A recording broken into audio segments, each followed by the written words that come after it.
Hey guys, good morning. Happy Wednesday. Joe here, the Joe Madden Sports Podcast.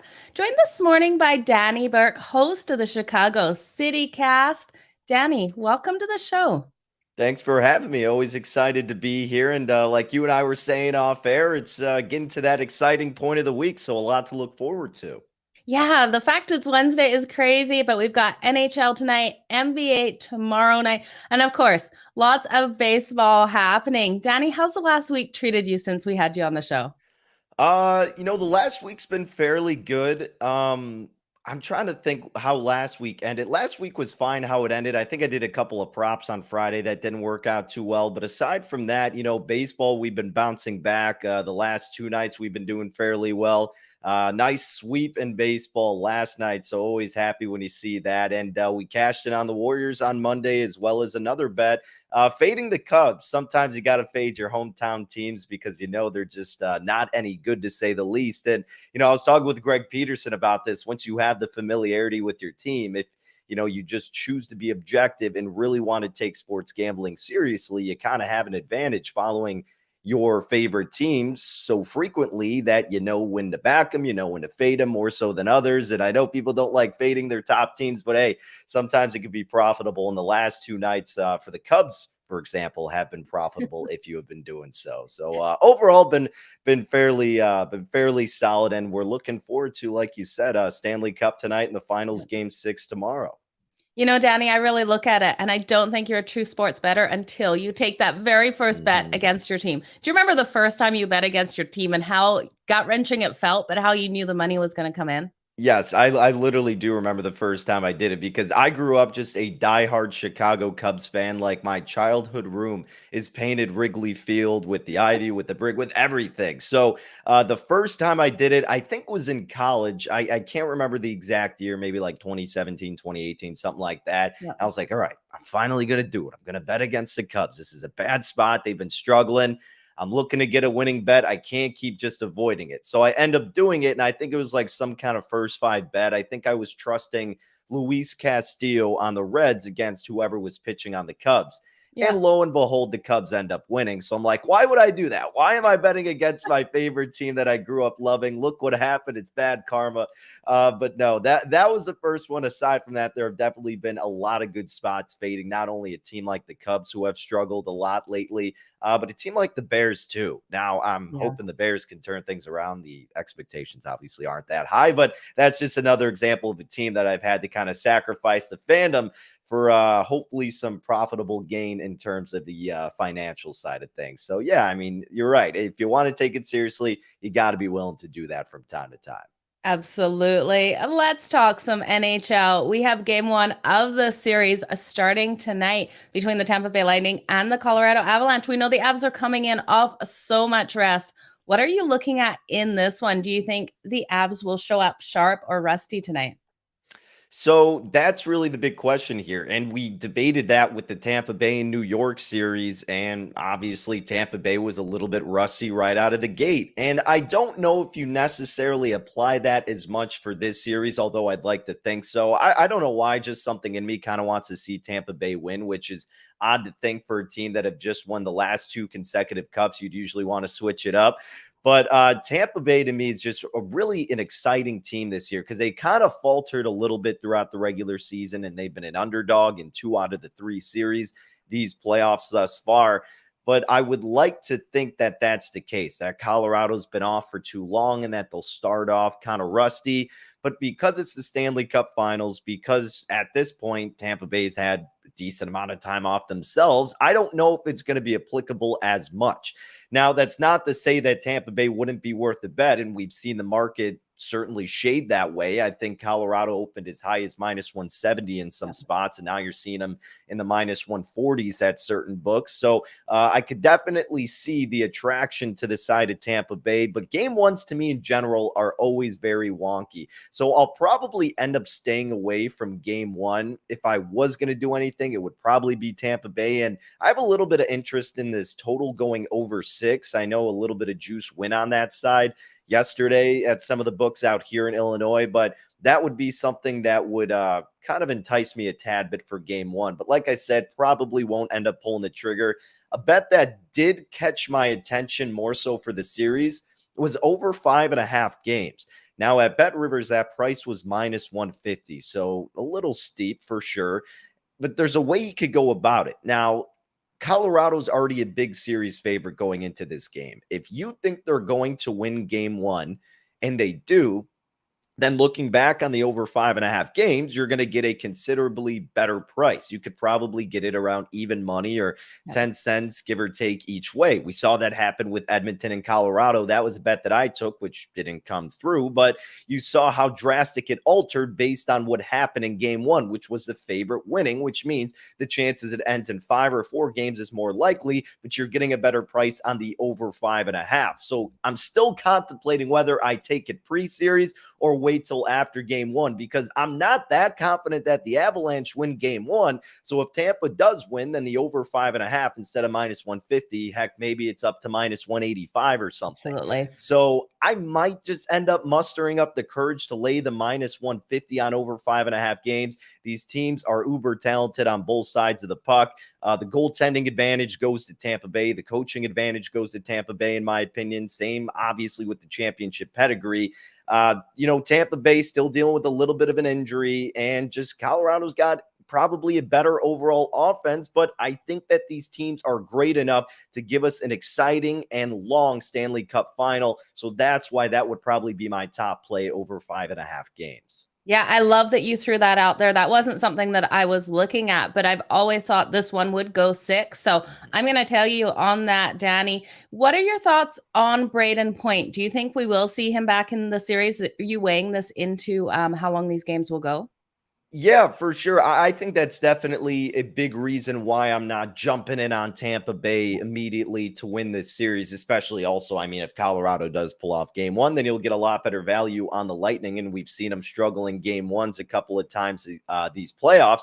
So I think, honestly, this is complete speculation, of course, but based on some of the things I've seen, I don't know maybe if we'll expect him tonight per se, but I feel like he's going to do everything he can to get there at some point this series. And if it does end up going longer, of course, that gives him a better opportunity to do so.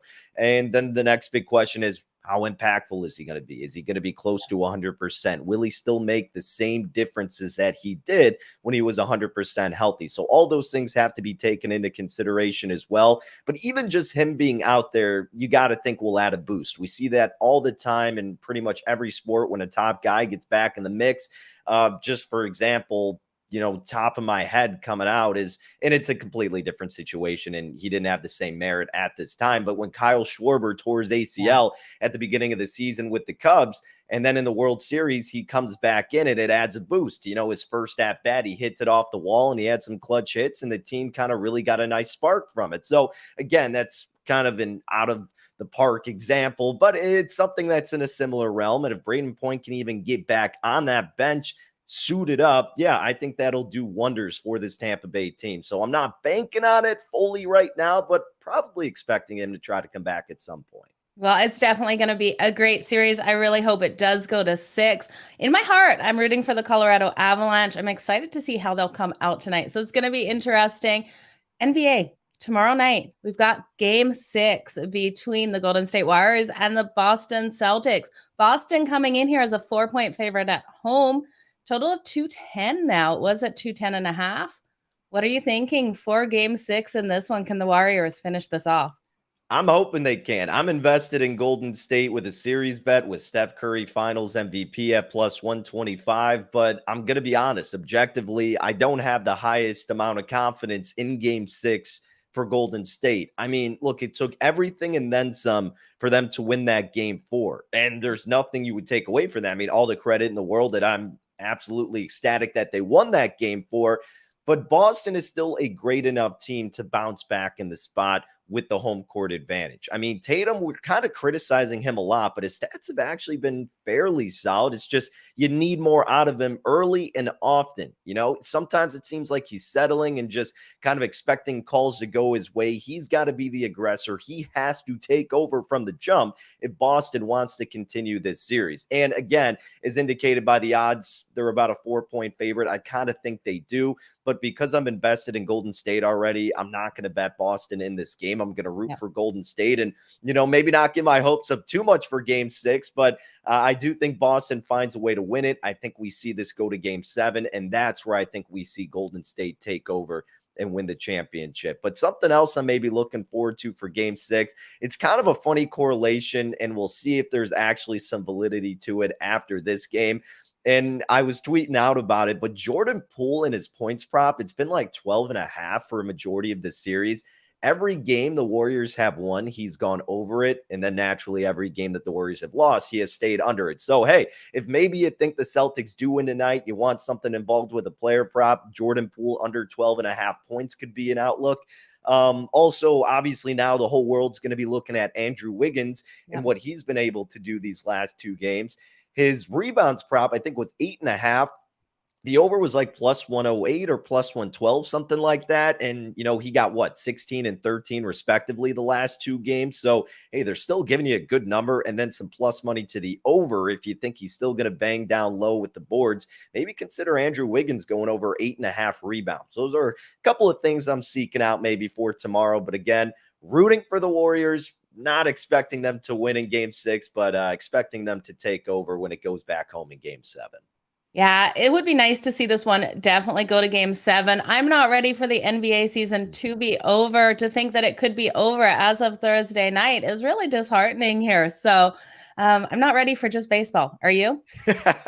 Well, you know what? The exciting thing about the NBA is it arguably gets more exciting in the offseason when we see all these moves come through. So especially for us Bulls fans here, we're kind of waiting to see what the front office does. So from a betting perspective, yes, it will be sad not to have these games to look forward to on a nightly basis. But hey, I guess you could look at it in the positive side of things, meaning that just means we're getting closer to football season. And, personally, I am a diehard baseball fan, but I'm never going to complain the more sports we have to handicap. So it'll be bittersweet, I guess you could say. Yeah, absolutely. What's your hopes for your Chicago Bulls next season? Because, everyone loves the Bulls. I'm hoping that, they need to invest in a big guy. And I've been clamoring about this for quite some time. Everybody has, but the guy that I really had talked about was someone like a Mitchell Robinson from the Knicks, who now is getting involved potentially in talks with the Bulls. But I was saying, if you can get a guy like Mitchell Robinson alongside Vooch, so Vooch doesn't have to be the primary big guy, you could just let him be the power forward type of player